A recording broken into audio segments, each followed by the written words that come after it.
Here's a little 2CV project for you, but look at this. Galvanized frame, fresh suspension,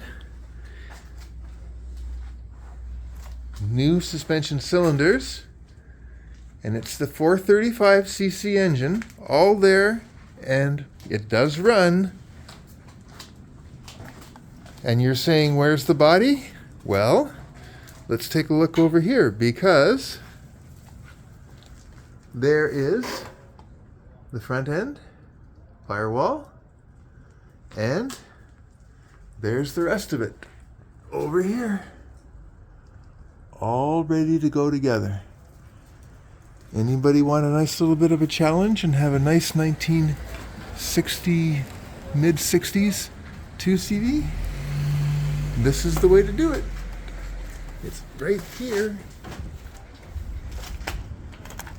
Oop.